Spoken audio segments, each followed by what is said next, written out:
2, এবং -3, 6 বিন্দু দুটির সংযোজক রেখাকে x অক্ষ ও y অক্ষ রেখা যে অনুপাতে বিভক্ত করে তা নির্ণয় করো। ধরি প্রদত্ত বিন্দু দুটি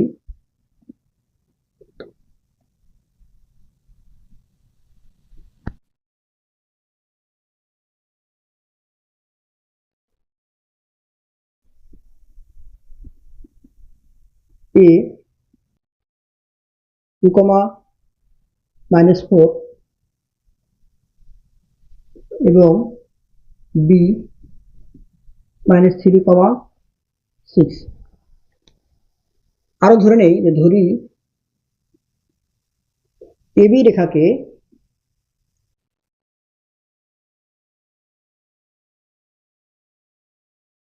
k:1 অনুপাতে অন্তর্বিভক্তকারী যে কোনো বিন্দুর স্থানাঙ্ক k:1 অনুপাতে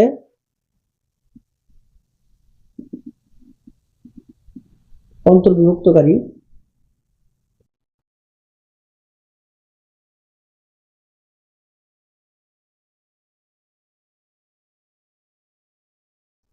যে কোনো বিন্দুর স্থানাঙ্ক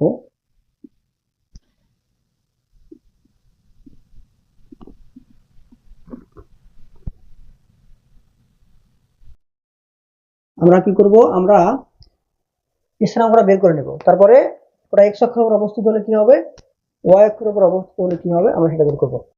তো AB রেখাটাকে k:1 অনুপাতে অন্তর্বিভক্তকারী যে কোনো বিন্দুর স্থানাঙ্ক কত হবে, আমরা জানি যে কি করব, প্রথমে দুটা দাগ দিব। এখানে লিখবো k+1, এখানেও লিখবো k+1, এটা m1 m2 আর x1 y1 x2 y2। তাহলে m1 এর সঙ্গে যেহেতু ভুজ x2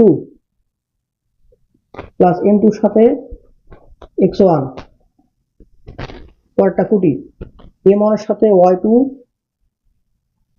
প্লাস m2 এর সাথে y1 -4। এটা আমরা বের করে রাখি কত হয়। তাহলে -3k + 2 -3k + 2 ভাগ k+1, 6k -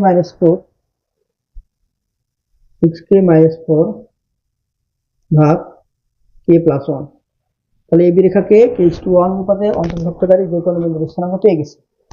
এখন ইহা x অক্ষের উপর অবস্থিত হলে কি হবে, y অক্ষের উপর অবস্থিত হলে কি হবে বের করতে হবে, এবং সেটাই হবে x অক্ষ এবং y অক্ষ কর্তৃক অনুপাতের বিভক্তিকরণ, যে অনুপাতটা সেটা আমরা বের করতে পারবো। ইহা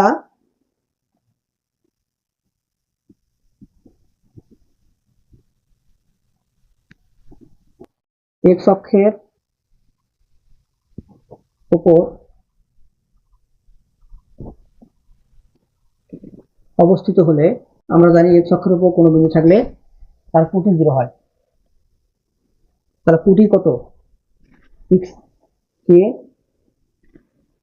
- 4 k+1, এটা 0 হবে, বা 6k - 4 সমান 0, বা 6k সমান 4, বা k সমান 4/6 2/3। অতএব k:1 সমান 2:3। তাহলে x অক্ষরেখা 2:3 অনুপাতে অন্তর্বিভক্ত করে। আবার কি লিখবো, যে ইহা y অক্ষের উপর অবস্থিত হলে, ইহা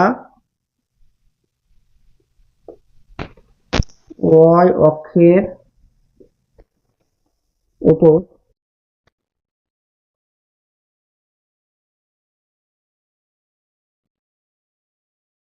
অবস্থিত হলে আমরা জানি y অক্ষের উপর কোনো বিন্দু হলে তার ভুজ 0 হয়। তাহলে ভুজ এখানে -3k + 2 k+1, এটা 0 হবে, বা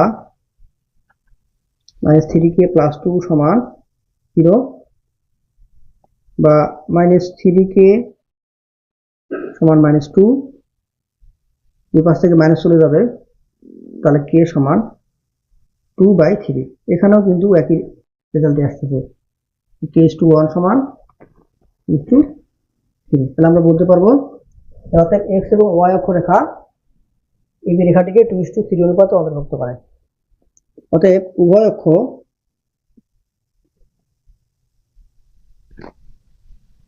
AB রেখাটিকে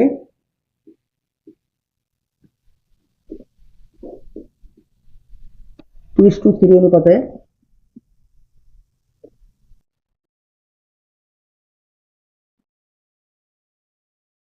অন্তর্বিভক্ত করে।